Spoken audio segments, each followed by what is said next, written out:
Dear students, welcome to Gate Smashers. आज की इस वीडियो में एक्सप्लेन करने जा रहा हूँ के map that is Karnaugh map, और इसको हम यूज करते हैं बुलियन एक्सप्रेशंस को मिनिमाइज करने के लिए, and it is a graphical representation for simplifying the Boolean expression. यहाँ पे अगर हम बात करें बेसिक से, इसके दो तीन पॉइंट्स पहले देख लो।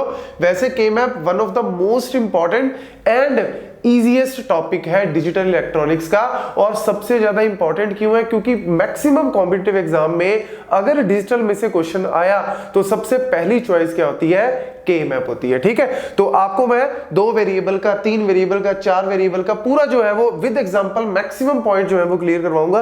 पहले थ्योरी सी देख लो इसकी।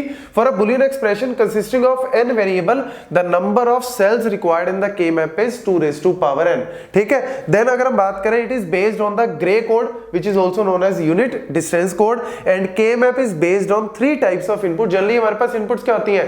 0 एंड 1, लेकिन यहां पे हमारे पास डोंट केयर भी होती है। मतलब आपके पास यहाँ पे बहुत जगह पे डी या फिर इस तरीके से x जो है वो डोंट केयर में लिखा होगा। क्या होता है, कैसे हम लिखते हैं, वो सारे के सारे पॉइंट्स आपको फर्दर जो है वो क्लियर होते रहेंगे। तो देखो, सबसे पहले अगर हम बात करें ग्रे कोड की, तो ग्रे कोड क्या होता है? Unit distance. जैसे अगर हम 2 वेरिएबल की बात करें A और B, तो हमारे पास वैल्यू जो है वो क्या हो सकती है? 0 0 0 1 1 0 1 1। हम नॉर्मली इस तरीके से चलते हैं, मतलब हमारे पास अगर पहली 0 0 है, दूसरी क्या है हमारे पास? 0 1 है। 0 1 के बाद हम लोग क्या लिखते हैं? 1 0 लिखते हैं। तो अगर आप ध्यान से देखो, यहां पे और यहां पे मेरा कितने बिट का चेंज हुआ? देखो, पहले 0 0 थी, यहां पे 0 1 होगी।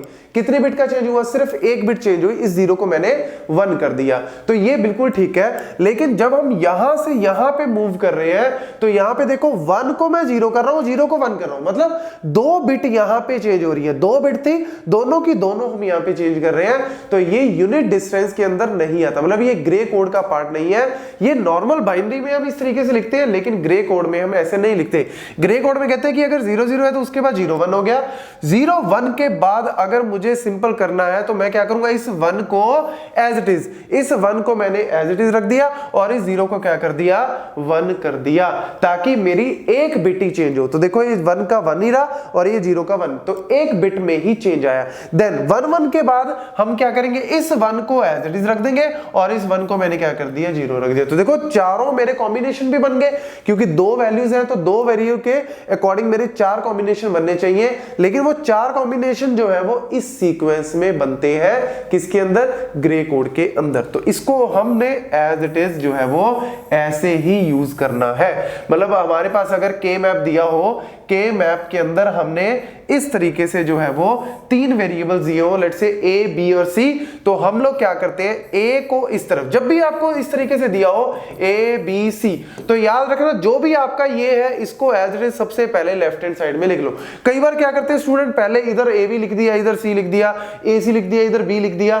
बिल्कुल भी इस चीज में कंफ्यूज मत होना। सिंपल सी बात है, जब भी f of A B C हमेशा याद रखना, तो आपको जो भी x y z भी दिया हो, तो जो भी लेफ्ट हैंड साइड में उसको लेफ्ट में लिख लो, जो भी लेफ्ट हैंड साइड में लेफ्ट में लिख लो, ताकि आपका सीक्वेंस जो है वो प्रॉपर बन जाए। तो लेफ्ट में लिख दिया तो A इधर आ गया, B और C मेरे क्या चले गए? यहां चले गए। अब A की वैल्यू जो है 2 के अकॉर्डिंग क्या हो सकती है? या तो A की वैल्यू 0 हो सकती है, या A की वैल्यू क्या हो सकती है? 1 हो सकती है। B और C 2 वैल्यूज है, 0 0 हो सकती है, 0 1 हो सकती है, 1 0 1 1। लेकिन ग्रे कोड के अकॉर्डिंग पहले 0 0, फिर 0 1, फिर 1 1, फिर 1 0। और अगर हम इसका बाइनरी लिखें तो क्या आएगा? 0। इसका बाइनरी लिखें तो क्या आएगा? 1। इसका बाइनरी लिखें तो क्या आएगा? 3 आएगा। और इसका बाइनरी लिखें तो इसका क्या आएगा?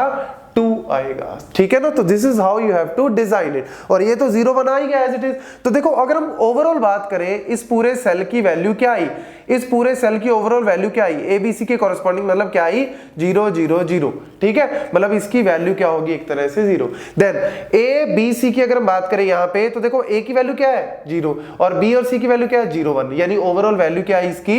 1 आई। ऐसे ही अगर हम बात करें यहाँ पे A की वैल्यू क्या है? 0, क्योंकि f ऑफ ABC है ना, तो 0 यहाँ पे आ गया, बी और सी ने क्या दे दिया 1 1 दे दिया, तो यानी ओवरऑल वैल्यू क्या आ गई 3 आ गई। ऐसे यहाँ पे ए की वैल्यू 0 है और बी और सी ने क्या दे दिया 1 0 दे दिया, तो ओवरऑल वैल्यू क्या आ गई 2 आ गई। ठीक है, तो ये नंबरिंग बहुत इंपॉर्टेंट है। जैसे ही आपको ये बनाना आ गया उसके बाद जो मर्जी क्वेश्चन आ जाए फटाफट से वैल्यू यहाँ पे पुट करो, पेयरिंग करो, ग्रुपिंग करो और आपका काम खत्म। देन यहाँ पे ए की वैल्यू क्या है 1 है और बी और सी क्या दे रहे हैं 0 0 दे रहे हैं, तो 1 0 0 क्या होता है 1 0 0 आपका डेसिमल में क्या होता है 4 होता है। ठीक है, देन यहाँ पे 1 आ गया, यहाँ पे 0 1 आ गया, ये क्या होता है आपका 5 होता है। देन यहाँ से ए ने 1 दे दिया, बी और सी ने 1 1 दे दिए, मतलब ट्रिपल 1 क्या होते हैं 7 होते हैं। यहाँ से ए ने 1 दे दिया, यहाँ से बी और सी ने 1 0 दे दिया और डबल 1 0 क्या होता है 6 होता है। लो जी, आपका 3 वेरिएबल का के मैप जो है वो इतना इजीली जो है वो तैयार हो गया। बस इसको 0 को क्या लिखते हैं हम ए बार लिखते हैं, 1 को क्या लिखते हैं